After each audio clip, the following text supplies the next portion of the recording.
Hello. Hi, everyone. Can you hear me okay? So, thank you all for being here. My name is Margie Cook, and I'm part of the team that brings you live from NYPL. And I just want to say hello to everyone who is watching right now, those of you in the room and those of you watching online. There are many things you can do with your time, so I'm grateful that you chose to spend it here with us. And I'm so pleased to introduce Camonghne Felix, poet, essayist, author of Build Yourself a Boat, who is here in conversation with multi-disciplinary artist Bunny Michael, host of the popular advice podcast XO Higher Self. And you can find their full bios in your program. So dyscalculia, besides being a fun word to say, is a disorder that affects a person's ability to learn math. Diagnosed in childhood, Felix repossesses herself through the exploration of history she left behind, using dyscalculia as a metaphor for consequences of her miscalculations in love. Ultimately, it begs the question, who gets to assert their right to pain? Her book is available for purchase both for those of you in this room and through our online shop for those of you attending virtually. Whichever way you purchase it, and please do if you are able, proceeds go to benefit the New York Public Library. And of course, if you have a New York Public Library card, and I assume that all of you do, then actually you can borrow it for free. So anyways, before I turn it over, I have a few housekeeping items to note. I'd like to tell you about some of our events that are coming up in the days and weeks ahead. Tomorrow, please join us for a night of readings from a new collection of autobiographical essays on stripping and sex work, hosted by filmmaker Lizzie Borden. In March, join us and the contributors to a Lenape-Hoking anthology for a discussion on the personal journeys of people seeking welcome in their ancestral homeland, in partnership with the Lenape Center on March 6th. And on March 8th, we're delighted to welcome Reginald Betts and Titus Kafar, who will discuss their joint artistic and literary project, Redaction, which confronts the abuses of the criminal justice system. And last but not least, join Laurie Anderson, Fardale Baez, Walter Hood, and Justic Garrett Moore for a conversation on ethics and public art on March 13th, in partnership with the American Academy in Rome. So be sure to register at nypl.org/live, and we hope to see you there. And one last thing, you may have seen an index card on your seat. You can use those cards for writing questions, and someone from our event team will come and collect it from you during the program. So actually, very last thing, Live from NYPL is made possible by the continuing generosity of Celeste Bartos, Manaz Isfahani Bartos, and Adam Bartos, and of course by all of you, our wonderful supporter and friends, near and far. Thank you for that support, and thank you again for being here. And with that, let's please welcome tonight's guests.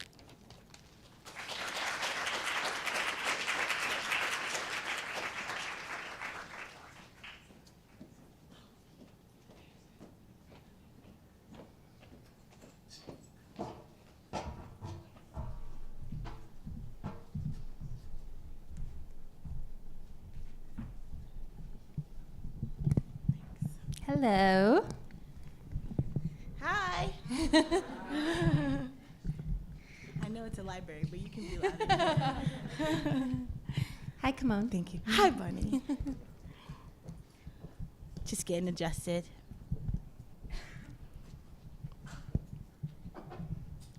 How's everybody doing? Yeah. Sick. It's a nice room. Thanks for coming. I'm so excited to be here and feel so honored to be invited by you, Camonghne. You're such an inspiration, such an amazing writer and performer. We performed together before. Yeah.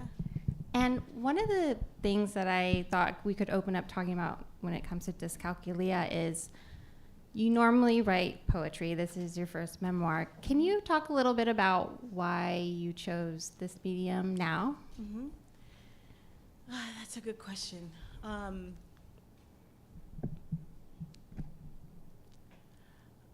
was talking to my friend Jason Reynolds about a year ago, and he was like, why not write a novel? Why not write, in any other form? And I was like, I want to be able to exhaust the stories that I can tell through poetry.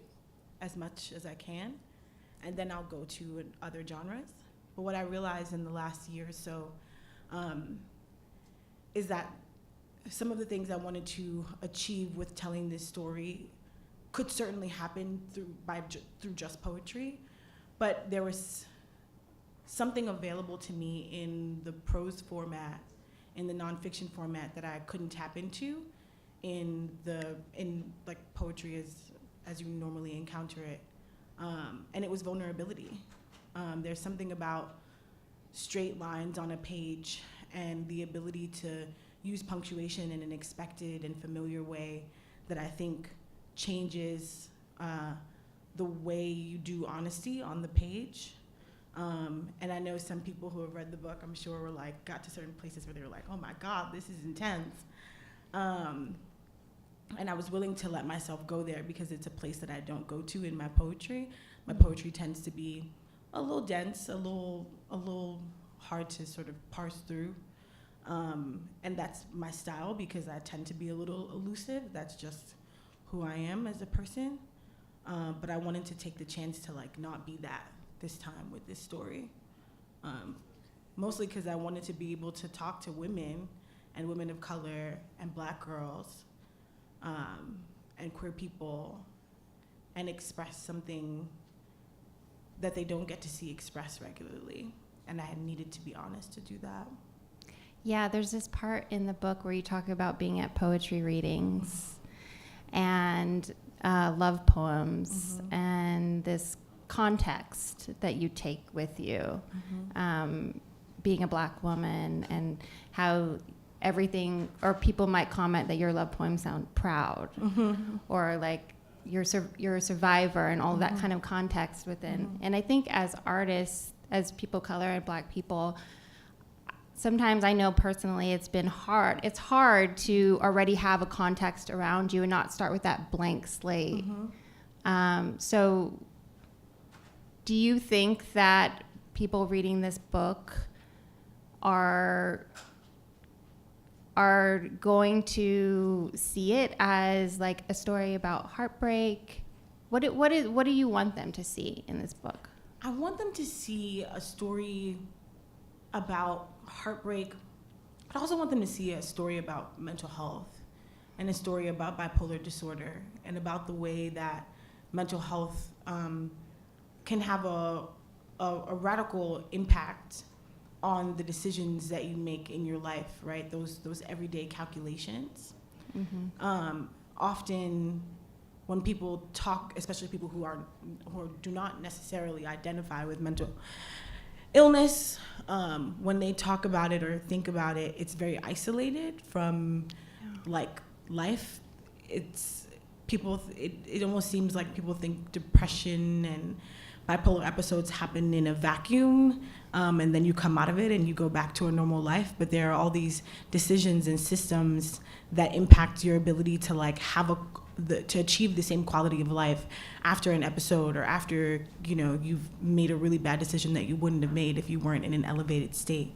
And also there aren't a lot of books written about bipolar disorder by Black women for Black women, and Black women have the highest rate of misdiagnosis in the mental health space. The highest rate of misdiagnosis with autism, the highest rate of misdiagnosis with bipolar, highest rate of misdiagnosis with schizophrenia.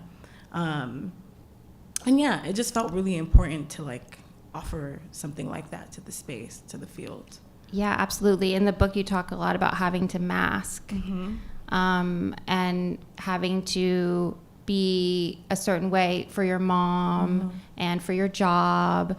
And one of the things that I noticed with this relationship in particular that you're focusing on in the book with your ex, how there's this part where he's holding you after he's going to go see an ex, and you talk and you say this thing that he says, you can be just the way you are right now. And it was just this moment where I felt like this permission to be upset, to be having a hard time, and how how cool it was that you had somebody say that was okay, but then in the end you realized that it was always okay. Because I think what happens with mental health and stuff is that we sometimes in like self-help world and wellness world, it's always about trying to like fix it. Always trying to like find the solution or like the 10 steps to blah, blah, blah, blah. And sometimes there isn't a lot of space about, no, let this just be here. Yeah. And that's a big part of what I wanted to try to like bring out in the book. Again, I know that there are places where people can feel the intensity and probably feel a little taken aback by it, but it felt like there was something powerful in being able to show what mental illness can look like in a very plain way, and also within the context of something that we all know and understand, which is heartbreak. Everybody has had their heart broken in some way, in some context. And I wanted to be able to show that authenticity is like not always beautiful, right? Like when we talk about authenticity, we talk about it in this, it's like when I think about the soft life trend on TikTok, right? And this notion that for women to be living their authentic lives, they must go to spas once a week and eat banana smoothies with Nutella every morning. And it's like, or that's not authentic at all. Or authentic is that I woke up this morning and I didn't eat anything because I was so overstimulated that I didn't actually have the capacity to do that. And one should not be problematized while the other is turned into like a capitalist trend, right? Like authenticity looks a lot of different ways. And sometimes illustrating that authenticity as generously as we can is what stops us or helps us and helps young people avoid traps like that, like the soft life, like the notion, just the idea that to be living a true life, that it has to be soft, which is absurd to me. I like softness as much as the next one, but like when you're running to catch your bus in the morning because you have to get to work and you get a splash from a car and your coffee spills, like that's not soft life. And you didn't do anything wrong because the coffee spilled, right? You just, you existed and life happened to you. Or that you can't be angry. Yeah, right. Or that you can't be angry because the coffee spilled. Like you have to be like, well, it's fine. I'm going to the spa. So like this coffee was only $7. It's okay. And then we tend to add this other layer. So not only are we like already angry sometimes or having a hard time or having panic attacks or struggling with the mental health, we add this extra layer of shame on top of it. Because there isn't a lot of space, or not a lot of people are saying to young people and everybody that it's okay to be going through this. Yeah, and that it's okay to feel shame, right? That was a big part of what I wanted to highlight in Dyscalculia as well, is this notion that like everyone experiences humiliation. Everyone goes through a period of time in their life where they feel undervalued, unseen, unloved, and uncared for by the people around them. Feeling humiliated, feeling shame does not mean that that shame has to belong to you or even that it's your fault. But I don't know, I think the way that I want to live life and the way that I want to experience the world is by experiencing the full spectrum of human emotion. I want to get as close to every emotion as I possibly can, because that's how you get to know yourself. And shame is one of those human emotions that I think we're all very afraid to feel and very afraid to process when it happens to us. And like, you know, going back to the expectation that the poems have to be proud, right? I talked about this on NPR, this watching Black women in particular, but women in general, write books about heartbreak or maybe just about a breakup, and it's about empowerment, right? Like the point of the book is to like make you feel less bad, but not necessarily less alone. And I think the only way that you can bring people closer to you and feel like you're having a shared experience is by sharing those ugly emotions. I'm not always going to be able to empower you because I'm not always feeling empowered, but that doesn't erase the validity of my experience or what I may be able to offer to you as a person who's in your community, right? Mm-hmm. Yeah. Yeah. One of the things I was thinking about when I was reading your book was when you do find that first love, when you do find somebody where they kind of hold this mirror to you and say, like, this is good, Yeah. right? This is okay. Yeah. Or you can have these feelings with me, or you can be yourself with me. Mm-hmm. And it's this wonderful feeling because they might be the first person where you really truly feel that Mm-hmm. way with and can be that way with. And then when the relationship ends, you're left with this, oh, well, I don't have that source anymore. Right. But it's kind of funny because all they're doing is showing you yourself. Right? And Mm-hmm. so then you go through the breakup process and you get back to yourself. Yeah, you go through the breakup process and realize that you never actually lost yourself, right? Mm-hmm. That you were there the whole time. I mean, just think about anyone who's been through a breakup or a heartbreak, right? One of the first things you do is you find a comfort food. You feed yourself. There's so much talk about how we neglect ourselves, how unkind we can be to ourselves during heartbreak, but naturally, just by the function of trying to heal ourselves, trying to take care of ourselves, we find what we need. We find what it means to take care of ourselves truly and authentically. I mean, for some people, it's not going to be eating, right? For some people, it's going to be listening to the same song over and over again. That's me. I'm going to listen to SZA's album 37,000 times while I process this heartbreak. But I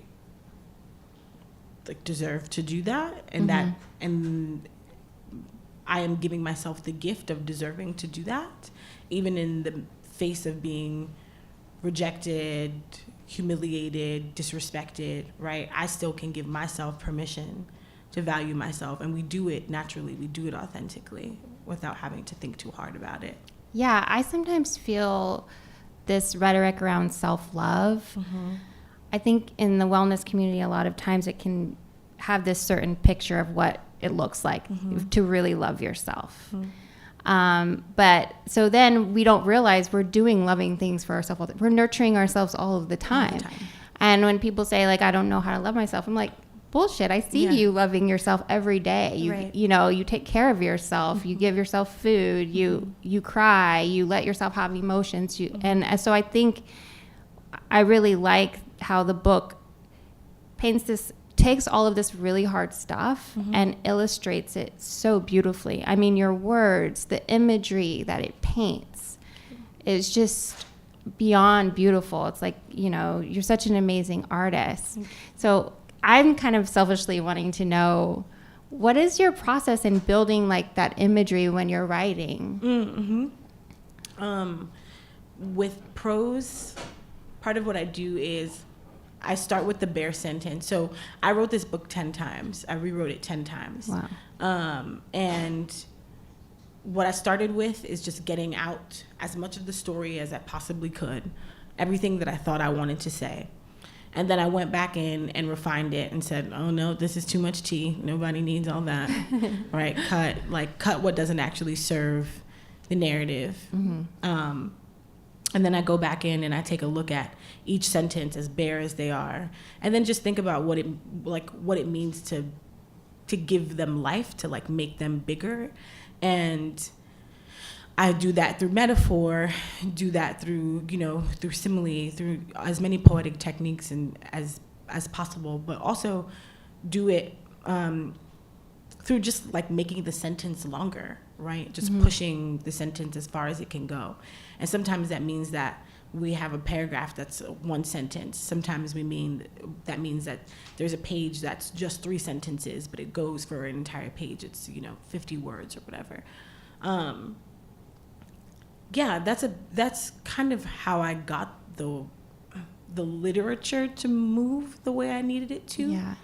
And the story itself, I started with all of the raw stuff and then refined it by just actively asking myself, like, what's the point, right? Like, what am I trying to communicate? And as I was thinking about philosophy and everything that I've learned about the way that the universe works, I was seeing so many patterns, and I wanted to chart those patterns, and I wanted to get them down, and that's part of where the next phase of work went around draft 5 or 6, was really just finding the pattern and turning them into language. And then obviously the big metaphor in the book, like fractals and math and patterns, and fractals are so amazing and beautiful and awesome.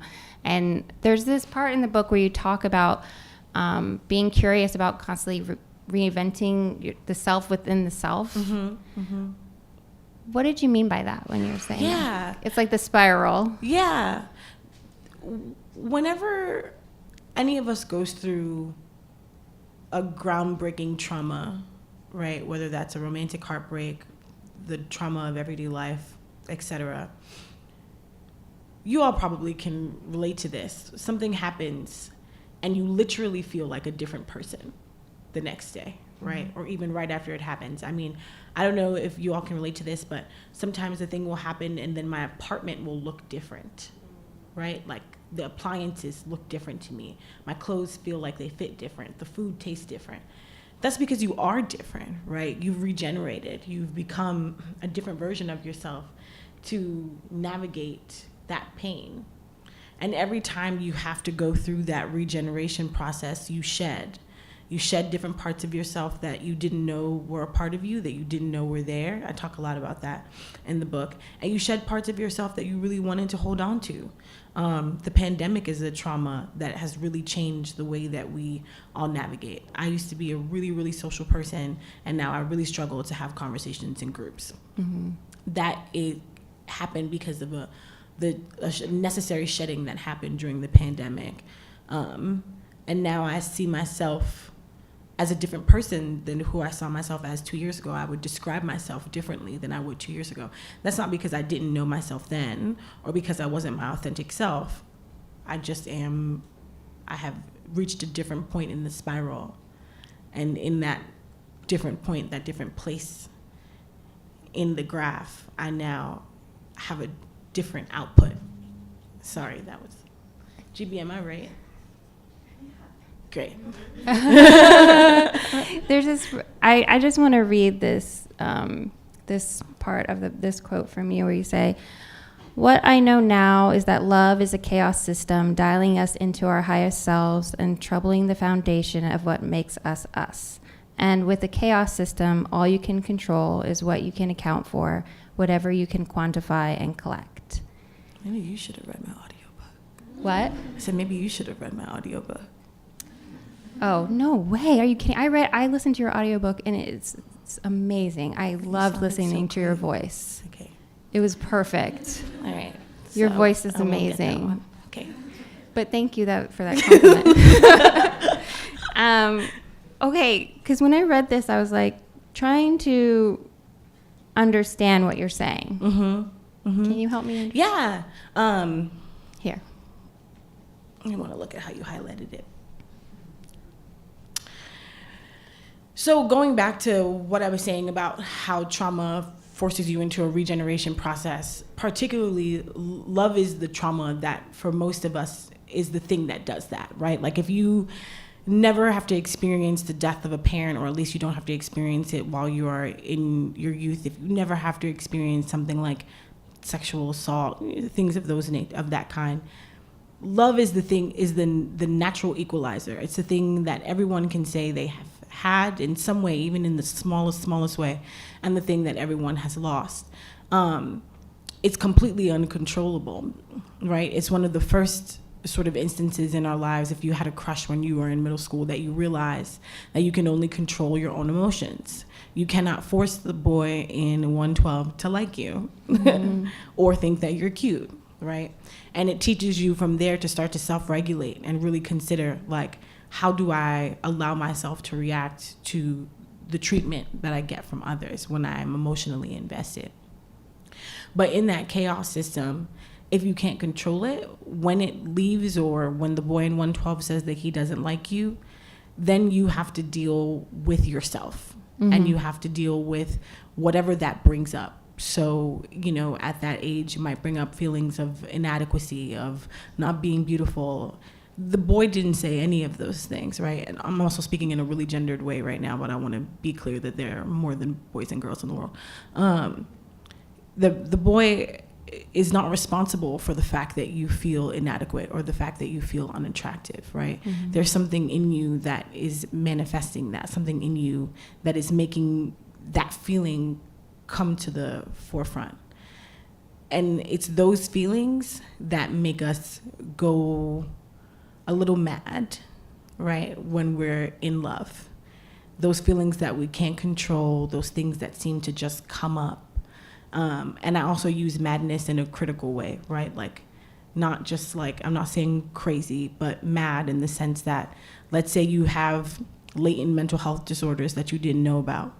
It's likely that that's when it's going to come up. I have so many bipolar friends who say to me, the minute I have a crush, I go manic. That's it. That's the only time I have this episode. And that's because of the chaos of all of it and your inability to control. Does that answer your question? Yeah, it does. It does. And I feel like what you were saying was that the way in which we can love ourselves within that is to understand that we only have so much control and that we can control only to realize that's what, and that's also what your mom kind of was saying when you were little to you, and you bring that back at the end. And even in her saying, like, you have to understand the world, it's not the world's job to understand you. Similarly, what she's also saying is that it's your job to understand you, right? And so when your heart is broken and you're trying to navigate all these different feelings, that's an opportunity for you to really check in. That's an opportunity to go to therapy, right? And check in not just on your feelings about this breakup in particular, but check in on your feelings about yourself. Check in on how you process things. Check in on whether or not you have the coping skills and coping mechanisms to actually navigate pain in the way that is most useful to you. It's an opportunity every time, and no matter the nature of that relationship, every time it is an opportunity to see yourself more clearly. Yeah, and even though we go through that stuff and hopefully we learn more deeply about ourselves and love ourselves deeply, I think also our culture doesn't provide enough space around the trauma of those experiences. Yes, that if you were really confident, you could get over this. Yeah. And whenever I hear get over it, I always think of, like, they just want to get over it. They don't want to go through it. And there's just, especially now with dating and everything, and just get back on the app and anything to distract yourself. But how I know some breakups, I really felt like it was the end of the world. Devastated. Like, now I look back and I'm like, I don't know what I was thinking. I know, it was like big LOL, right? But at that time, it really felt like it was going to kill you. And that is, if I had to pick the overall reason, the big reason why I wanted to write this book and why I chose to be so vulnerable was that in particular, right? There is so much stigma around heartbreak and so much unhelpful media and cultural, like, impulses that make you think, well, I'm going through a breakup, I should just literally, how many times have you all heard the phrase, you have to get under someone to get over someone? No, just like no concept of the fact that, like, they're both people. Yes. Oh my gosh. Right? I know. Like, you have to get over something, to get under something. Like, it's not it's very mechanism. It's very objectified. Like, these are people. Your heart is broken. You are sad.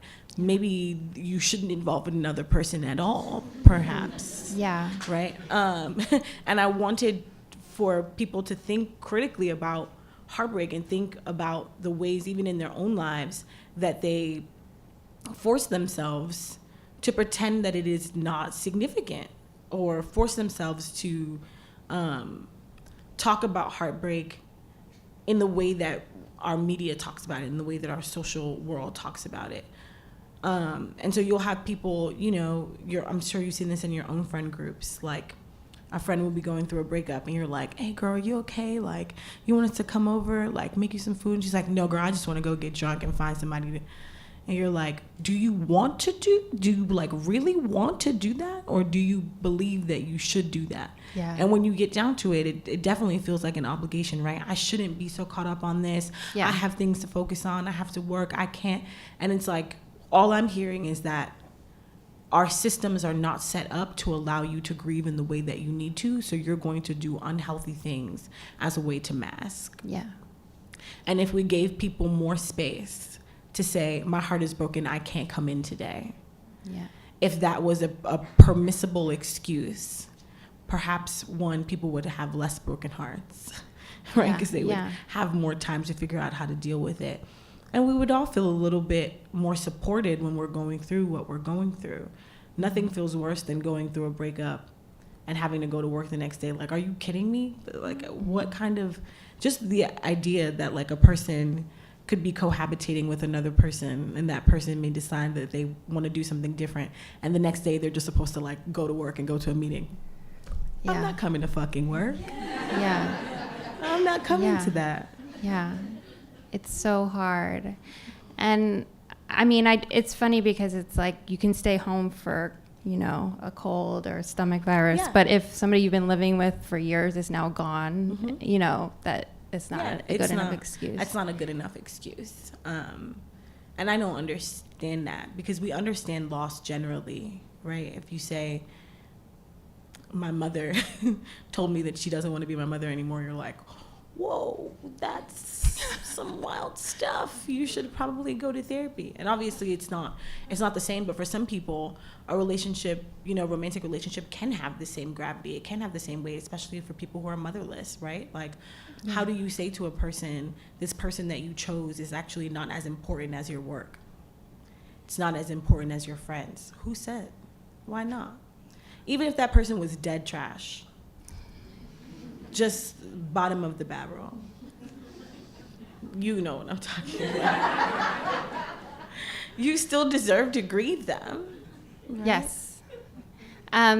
So, the book is called A Love Story of Epic Miscalculation. Mm-hmm. And I really like that because it seems to be like the miscalculation is the love in a way. Mm-hmm. That this whole journey that you went on is the love story for you. Am I wrong to think that? No. It is. And it's a love story to and for myself as well, right? Like, the fact that I was able to tap into this pain and really understand it and really be able to make sense of it was me loving on myself and me finding the metaphor and finding the meaning in my own experience, in all of my experiences, allows me to feel more free.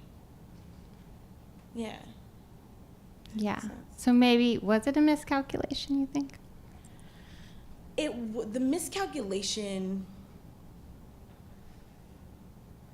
is kind of a red herring, right? Like, there is no miscalculation. Mm-hmm. What happened is that because I thought I did not understand math, which is funny, right? Because the book itself is like mathematically sound. Like, oh, there's like math stuff in here. I'm like, what is she talking about? No, I checked in. My best friend is a scientist, and I checked in with her earlier, and I was like, I got it right. Like, I got the math right because I really worked on it. Yeah, I can do math. I can see math.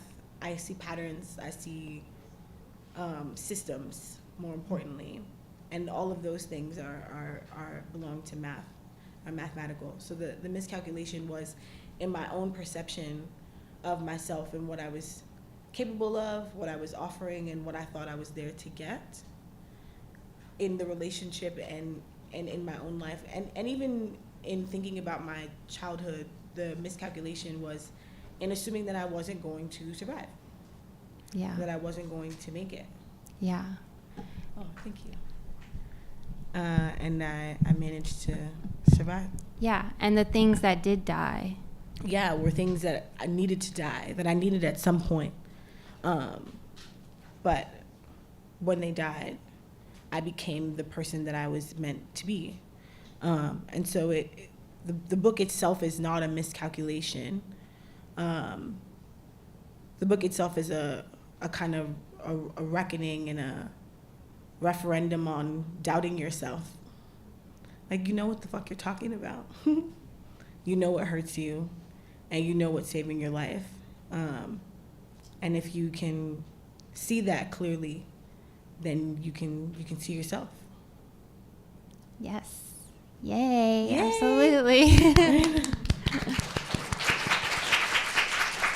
Thank you. No. Yes. So, did we want to do some questions? Or? Two more. Sorry, 2 more minutes. Okay. Okay. Cool. So, come on. Yes. How are you feeling? What's on the horizon? Anything exciting? I have to say, I grew up in the city. I grew up taking the D train uptown for my entire life, and seeing this room filled is fucking crazy.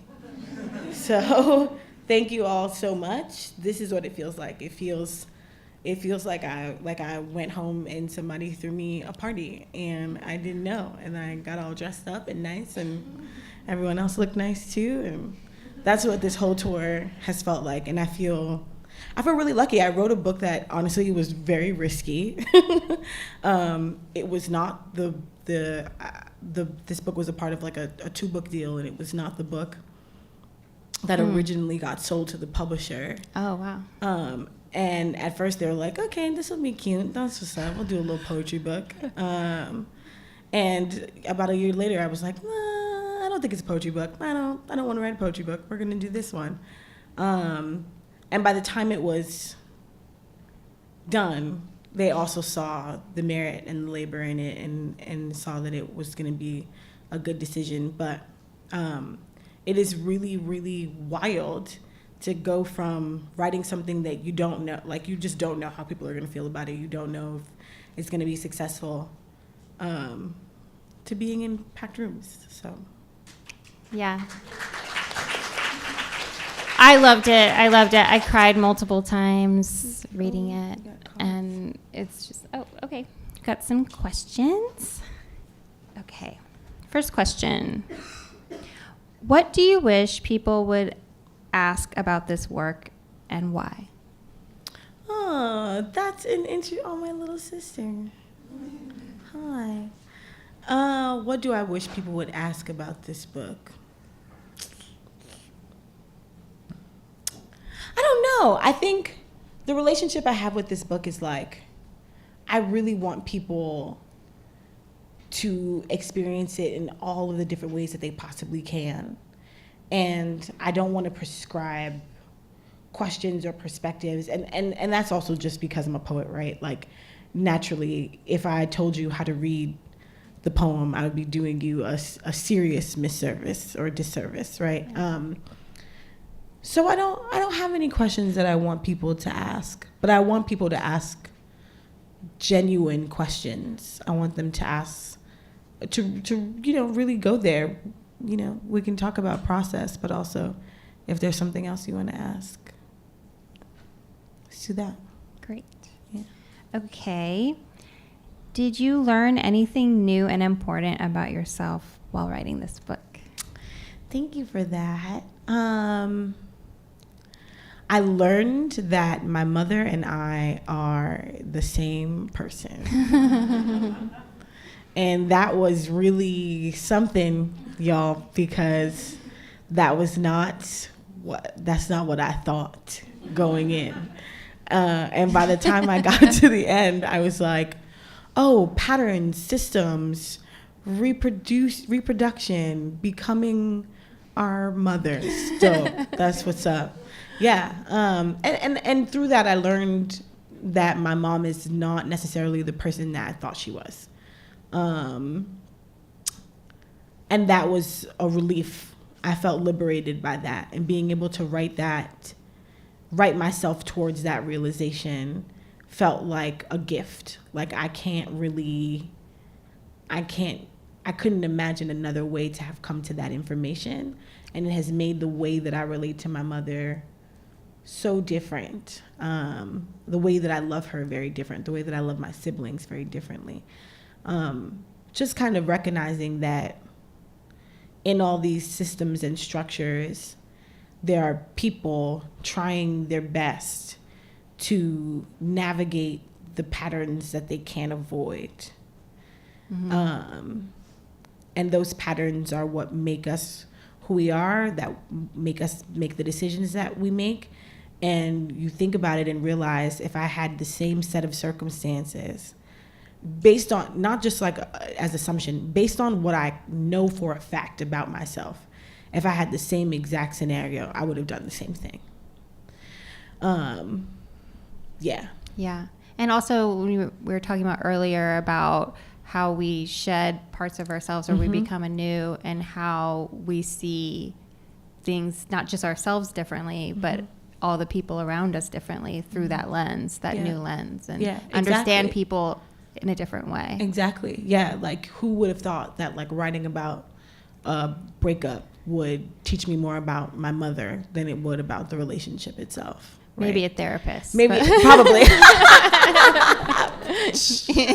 Yeah, but you're absolutely right. Yeah. And you know, as I talk, it's so funny now that I'm in therapy, I went in thinking that I had a lot to talk about when I came to my mom, and I'm like, oh no, girl, I've done work through this. I'm fine. We don't have anything to talk about. Yes. I think I think I've gotten through the therapy session, or the mom sessions. I think we're kind of through that at the moment. Are the until the next ones. phase. Yeah, until the next phase. Yeah, she's definitely gonna try me. Okay. Another question: is there any treatment for dyscalculia other than memorizing the answers? There is no treatment for dyscalculia, as what is designated in the DMV.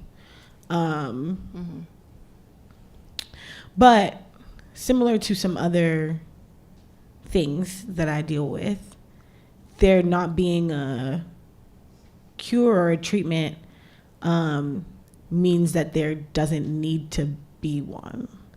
And that can be hard to understand, because math is such a huge part of our society and such a huge part of our lives that we feel inadequate to not be able to process math or mathematical calculations in the same way that other people do. But perhaps the way that our society is structured is not fit for a person with your brain. And maybe there's nothing wrong with your brain. It just is different enough that it like can't do the same things that other people can do, but it can probably do others, right? Like, I don't know about other people in this room, but there are some people who have dyscalculia who also have synesthesia. There are some people who have dyscalculia who see numbers as people and animals, which I think is really fucking cool. Like, some people see the number 1 as like a thing, like a football player or something. I was trying to figure out what does that. Wow. Yeah. So I would say there's no cure. And I don't want to talk too much about it either, because the book itself is a reflection on how I navigated and sort of came to understand dyscalculia, but it is not a book about dyscalculia. And I know I can feel it coming. I know that I'm going to get into some trouble around this, and there are going to be some people who deal with dyscalculia who, I mean, I've even seen some reviews like on Goodreads and stuff like that, of people being like, I thought this was about dyscalculia and it's about this person's life. Which I think is really funny. But it's important that for me, as a person who has many mental health illnesses and has to navigate all of them, that we don't overly pathologize those titles, right? We have to sort of like see them and make meaning out of them, whatever meaning that, you know, we make, whatever it means to us. And especially because it's not treatable, dyscalculia is not something that I want to try to give anybody advice on how to like deal with or do. I just want to metaphorize it and make meaning for myself And through making that meaning, make meaning for other people in a bunch of different ways, even people who don't have dyscalculia or don't have any mental illnesses. Right, because it's a spectrum of experience anyway. Yeah. As with any. Yeah. Well, issue. what would I look like writing an entire book about my experience with dyscalculia? Like, it's just, someone's going to do it. It's probably not me. Okay, so the next one, it says in quotes, authenticity is not always beautiful. Love this. How do you navigate this feeling, knowing this while still learning about yourself? It's just something that I have always had to deal with. I mean, like I said, I grew up uptown. I grew up in the poorest congressional district in the country. I'm a Black girl. There are plenty of spaces that you walk into from being a little girl. I used to be a figure skater. People did not fucking want me there. A little fat Black girl. My sister is here. Little fat Black girls on the ice. They don't want to see you there, right? But that was my authentic self. My authentic self wanted to go skating every day, after school, before school, on the weekends, right? And so people being turned off by that authenticity, being sort of disgusted by it, was something that I just had to get used to, right? There are certain things that I do because of other mental health illnesses or whatever. Sometimes I talk too loud. Sometimes I talk over people, right? Those are not things that are socially acceptable, but it's a part of who I am. It is my authentic self, and people don't always like it. It doesn't belong in like healthy, safe society. So I've come to terms with what that means on every level, not just as a person who's mentally ill, and not just as a millennial who's like fighting for authenticity in a media heavy world that like defines every part of what you do by what you do. I'm also just a Black girl from the hood who knows what it feels like to not be wanted. And I'm spending my entire life trying to unlearn all of the ways that I have internalized that. Yeah. And one of the ways that I do it is in my work. Yeah, and also your work is helping to heal that and create all that space. Mm-hmm. And it'll be around forever. Yeah, isn't that crazy? You write a book and then it just like... Yeah. Yeah.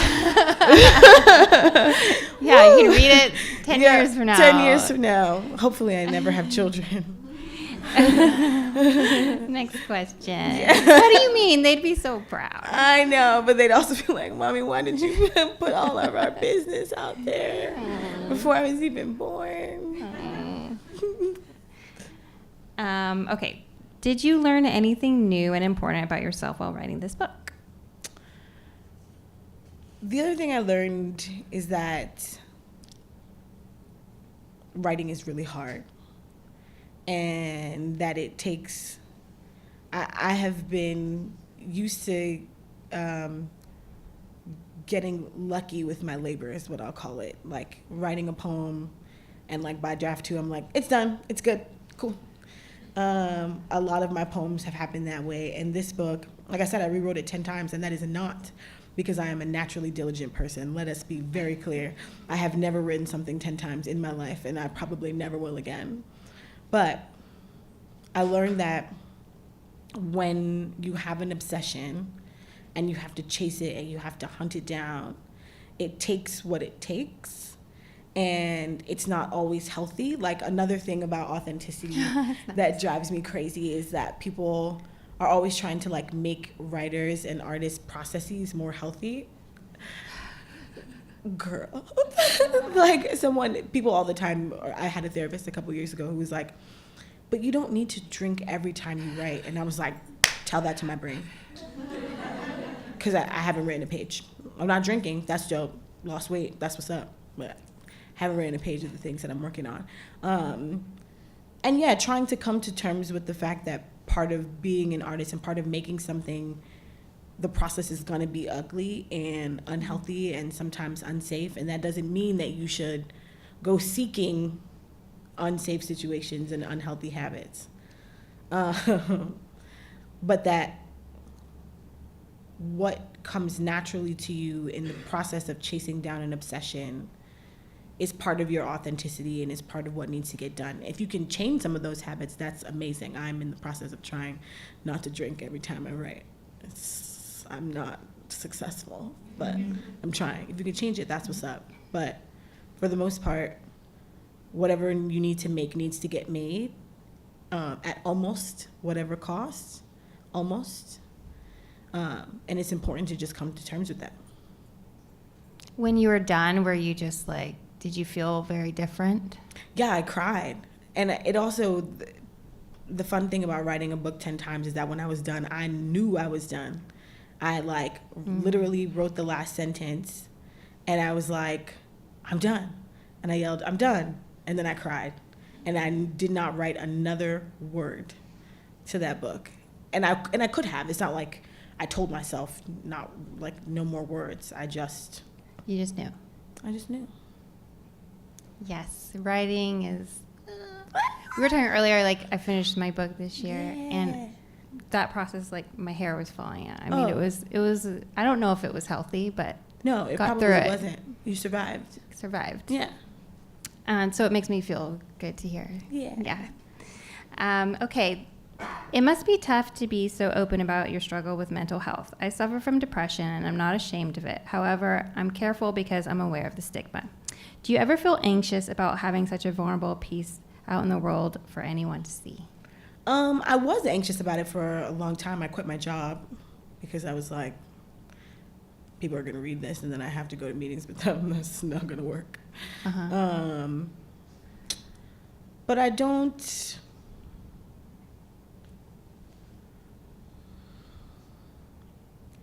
Was that a job? Sorry, but was that a political job? Yeah. Okay. Yeah, I was running a political communications agency, and then I decided not to do that because it seemed like a bad idea to have like clients and stuff reading it.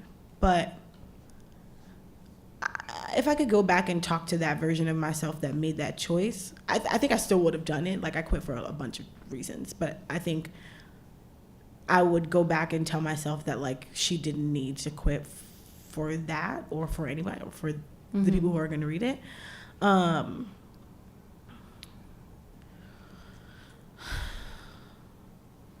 What I want to say is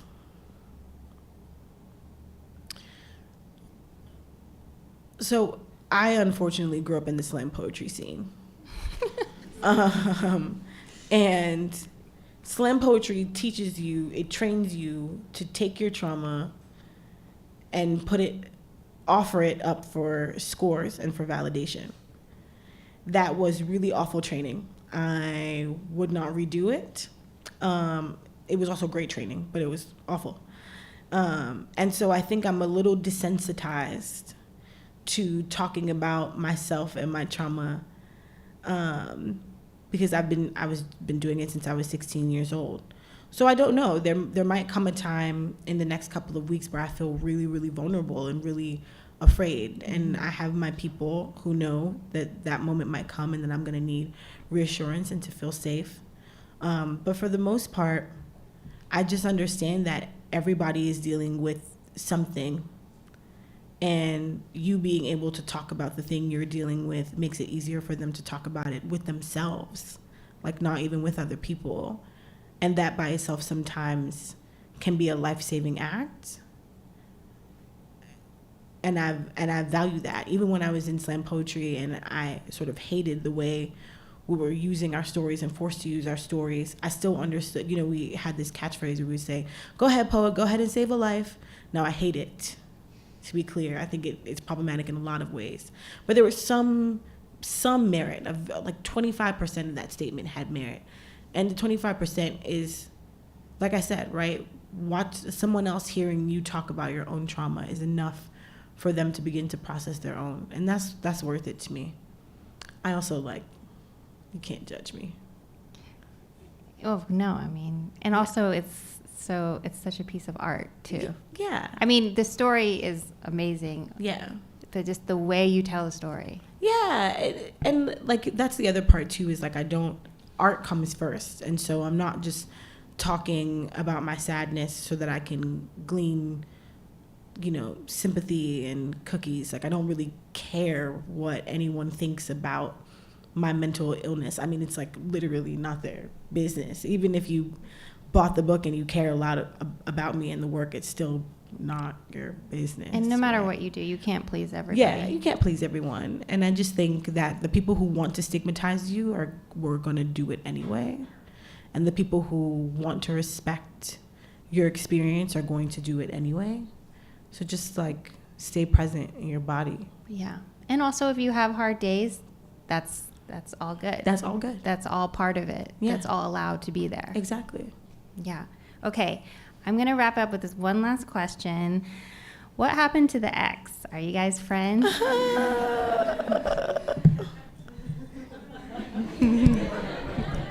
Thank God my fiance is not here.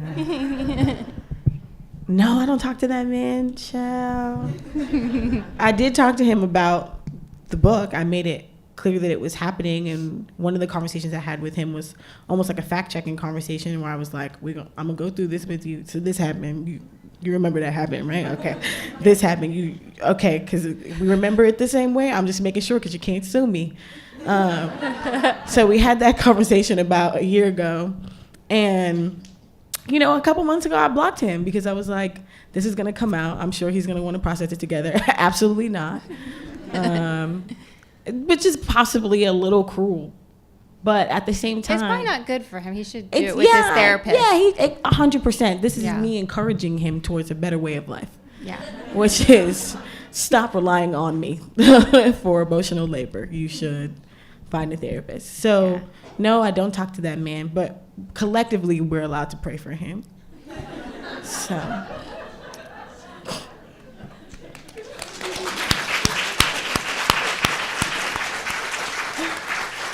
Thank you all so much for being here. Thank you for coming. And congratulations. Thank you. So it's such an amazing book. If you haven't read it or if you don't have it, you have to get it. Okay. Pink hair gang. Okay, See do we ya. have to get up?